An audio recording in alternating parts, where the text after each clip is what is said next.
แขวงอัตตปือเกียมความพร้อมหอบด่านในการสร้างขบวนการตอนรับวันปลูกต้นไม้แห่งศาสตร์ครบรอบ 46 ปี วันสิ่งแวดล้อมโลกและวันสิ่งแวดล้อมแห่งศาสตร์ประจำปี 2026 โดยในปีนี้ทางแขวงได้กะเกียมเบียร์ใหม่หลายกว่า 4 ล้านเบียร์และกำหนด 3 กิจกรรมหลักเพื่อสร้างขบวนการฝึกฟื้นในทั่วแขวง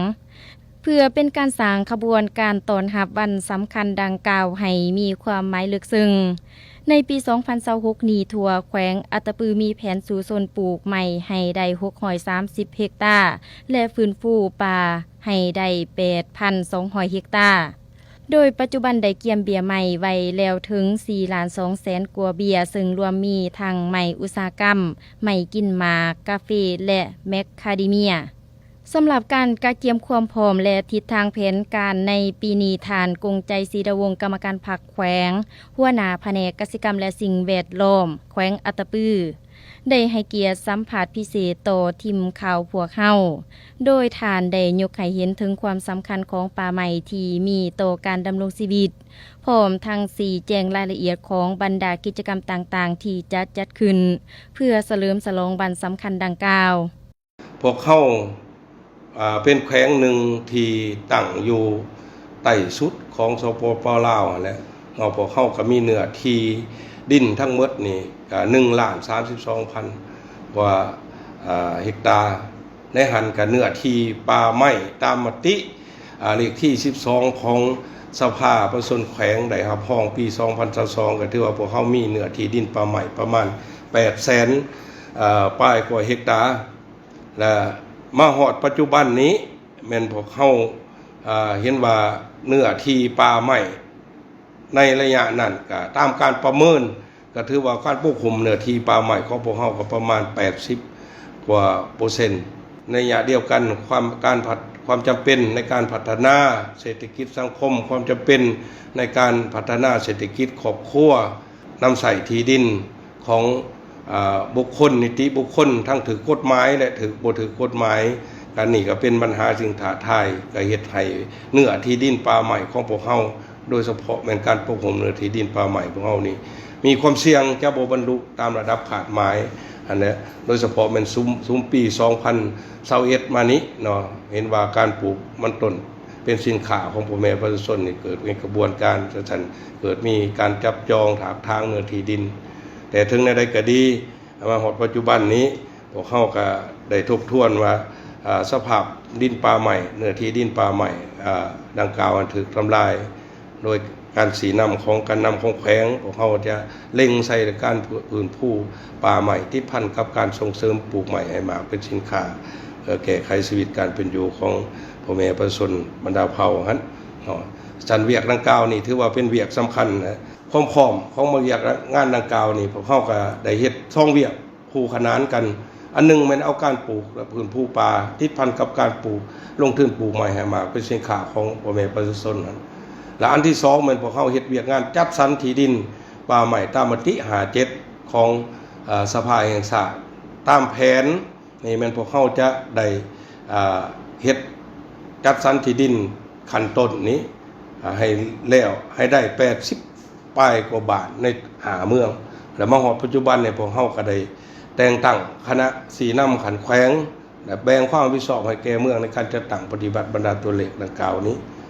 สำหรับการกะเกียมความพร้อมในการปลูกใหม่วันที่1 เดือน 6นี้ในครบรอบ46 ปีของพวกเฮาก็ได้ในนามเป็นใจกลางในการจัดตั้งพัฒขยายเวียกงานดังกล่าวโดยเฉพาะเป็นเวียกงานปลูกและพื้นผู้นี้ซึ่งเห็นว่าเวียกงานปลูกใหม่และพื้นผู้ป่าปกปักรักษาสิ่งแวดล้อมนี่เป็นเวียกที่สำคัญนั่นแหละเพราะว่ารัฐบาลก็ได้กำหนดทิศทางการนำใส่ป่าใหม่และพัฒนาคุ้มครองป่าใหม่ต้องไปตามทิศสีเขียวเลยยืนยงอันนี้ก็แม่นมีความสำคัญหลายเพราะว่าป่าใหม่นี่มันเป็นแรงที่สำคัญเนาะให้แก่การดำรงชีวิตของ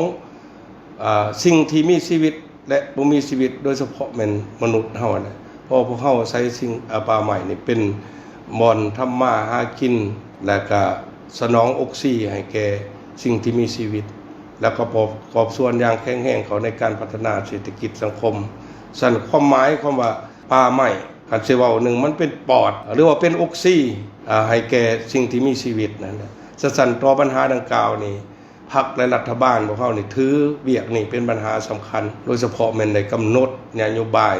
ในแต่ละอย่างภายหลังประเทศชาติพวกเขาได้รับการปลดปล่อยเพิ่นถือเอาเวียกงานป่าไม้และที่ดินป่าไม้เป็นปัญหาสำคัญเบื้องรัฐบาลเองก็ได้ให้ความสำคัญเนาะก็โดยได้ออกบรรดานิติกรรมต่างๆเป็นต้นแม่นกฎหมายป่าไม้กฎหมายสิ่งแวดล้อมนิติกรรมใต้กฎหมายและบรรดาแขนงการขันส่วนกลางและท้องถิ่นก็ได้เฮ็ดหน้าที่พระบทบาทตัวเองอย่างแข็งแรงนั่นแหละเนาะแต่ผ่านการติดตามหรือว่าการจัดตั้งปฏิบัติตัวจริงพวกเขาก็เห็นว่าถึงว่าพวกเขาได้มีความพยายามในการปลูกป่าพื้นผู้ป่าในแต่ละปีติดพันกับการใช้มาตรการสกัดกั้นในการจัดตั้งปฏิบัติก็เห็นว่าเวียกงานดังกล่าวนี่พวกเขาก็ยังบ่ทันได้รับผลดีเท่าที่ควรเนาะโดยเฉพาะแม่นการมีส่วนร่วมของทุกภาคส่วนในการปลูกและการปกปักรักษารวมทั้งการนำใช้อันนี้ก็ถือว่าพวกเขาก็จากตัวเลขที่พวกเขาสังร่วมในระยะผ่านมานี่ก็เบิ่งแล้วก็ถือว่าในระยะ5 ปีก็ตัวเลขสูงพอสมควรสำหรับปีนี้นี่ทั่วแขวงนี่เพิ่นปลูกไว้วันที่1 เดือน 6นี่แม่นพวกเขาได้กำหนดจุดจะปลูกร่วมนี่แม่นอยู่เมืองสวีไซโดยเฉพาะแม่นปลูกใหม่เขตกันเตือนที่หาก็เฮ็ดในปัจจุบันนี้เนาะเพื่ออนาคตตามแผนพวกเฮาจะปลูกอยู่ในเนื้อที่เกือบ0.12 เฮกตาร์นี้ซึ่งใส่จำนวนเบี้ยใหม่ประมาณ300กว่าเบี้ยเนาะอันนี้ก็คิดว่าในอนาคตเป็นมีต้นไม้ใหญ่และเพื่อเป็นตัวเมืองสีเขียวตามทิศที่ได้กำหนดไว้ในกองประชุมใหญ่ของคณะพรรคแขวงนั่นแหละเนาะส่วนบรรดาเมืองนี้แม่นจะได้กำหนดเป็นต้นแม่นสถานที่ดินร่วมโรงเรียนโรงหมอหรือว่าวัดว่าอาหารต่างๆและนอกจากนั้นก็แม่นบรรดาโรงเรียนและบรรดาสถานที่ที่สำคัญของแต่ละเมืองก็สั่นเพื่อเฮ็ดให้เวียกงานดังกล่าวนี้เนาะโดยเฉพาะแม่นเวียกงานการปลูกไม้พื้นผู้ป่าการเฉลิมฉลองวันที่1 เดือน 6วันปลูกต้นไม้แห่งชาติและวันสิ่งแวดล้อมโลกและวันสิ่งแวดล้อมแห่งชาตินี้เพื่อให้บรรลุขาดไม้ดังกล่าวในนามต่างหน้าให้แก่คณะพรรคคณะนำของแผนกกสิกรรมและสิ่งแวดล้อมนี้ข้าพเจ้าอยากเสนอผ่านสื่อมวลชนไปยังทุกภาคส่วนนะเพื่อเฮ็ดให้บรรดาตัวเลขดังที่ข้าพเจ้าได้รายงานหรือว่าเวียกดังกล่าวให้บรรลุระดับขาดหมายอันที่1นะครับเรียกห้องให้ทุกภาคส่วนในสังคมเป็นเจ้าการเข้าร่วมเป็นต้นแม่นการกะเกี่ยมผลิตฤดูผลของพวกเฮานี่พวกเฮาก็เผชิญกับสิ่งท้าทายหลายปัญหาข้าพเจ้าเชื่อมั่นว่าถ้าทุกภาคส่วนพวกเฮากะเกี่ยมความพร้อมและเข้าร่วมในการจัดตั้งปฏิบัติตัวเลขขาดหมายที่ข้าพเจ้าได้เสนอต่อสื่อมวลชนอาจจะสำเร็จบรรลุตามระดับขาดหมายรวมทั้งการเข้าร่วมขบวนการต่างๆที่ทางการนำของแขวงก็คือแผนกกสิกรรมและสิ่งแวดล้อมจะจัดขึ้นในต่อหน้านี้เป็นเจ้าการของแขนงการเนาะโดยเฉพาะแม่นแขนงกสิกรรมสิ่งแวดล้อมของการกสิกรรมสิ่งแวดล้อมหาตัวเมืองต้องเป็นเจ้าการอย่างแข็งแรงในการจัดตั้งปฏิบัติแนวทางนโยบายของพรรคแผนพัฒนาเศรษฐกิจสังคมของรัฐเนาะเข้าใส่แผนเวียกตัวจริงเอาใจใส่สุกอยู่ติดตามเฮ็ดให้เวียกงานดังกล่าวนี่ให้สำเร็จตามระดับขาดหมายที่วางไว้นะอีกปัญหาหนึ่งนี่ข้าพเจ้าเห็นว่ามีความสำคัญแล้วก็เรียกร้องให้ผู้ประกอบการเนาะโดยเฉพาะแม่นผู้ที่ได้ลงทุนพัฒนาอยู่ทางแขวงของพวกเขานี้ที่ได้มีการพัฒนาแล้วหรือว่าได้เซ็นสัญญาพัฒนาถูกต้องแล้วนี่ก็เขาให้เร่งในการจัดตั้งปฏิบัติในการแผนพัฒนาบรรดากิจกรรมส่งเสริมต้นเพื่อเฮ็ดให้บรรดาตัวเลขดังกล่าวที่ข้าพเจ้ารายงานให้มันสำเร็จแต่ทั้งหมดนั้นแม่นเป็นการประกอบส่วน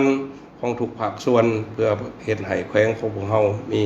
บาทก้าวในการขยายตัวทางด้านการพัฒนาเศรษฐกิจสังคมเอาร่วมเอาเฉพาะก็คือการประกอบส่วนให้แขนงกสิกรรมของพวกเฮานี้มีบาทเก่าหารใหม่ เนาะรับประกันด้านเสบียงอาหารรับประกันการผลิตเป็นสินค้าที่มีท่าแห้งของแขวงของเฮากล่าวไปถึงการติดพันกับการสร้างเป็นอุตสาหกรรมทันสมัยเถื่อละกล่าวสนแนะนำต่างหน้าคณะภาคคณะนำข้าพเจ้าขอถือโอกาสนี้ไว้ใช้ให้พรแก่บรรดาทานผู้ชมทั้งบ้านแก่บรรดาทานการนำทุกขันตลอดหอดพ่อแม่ประชาชนและสื่อมวลชนที่ใดสละเวลามาเอาข่าวเกี่ยวกับการกาเกียมในเวียกงานของแขนงกสิกรรมขออวยใส่ให้พรทุกภาคส่วนจงมีสุขภาพเข้มแข็งมีพระในสมบูรณ์สันการรายงานของข้าพเจ้ามาหอดนี้ต่อการกะเกียมเวียกงานใน6 เดือนต้นปีของแขนงกสิกรรมขอจบเพียงขอขอบใจ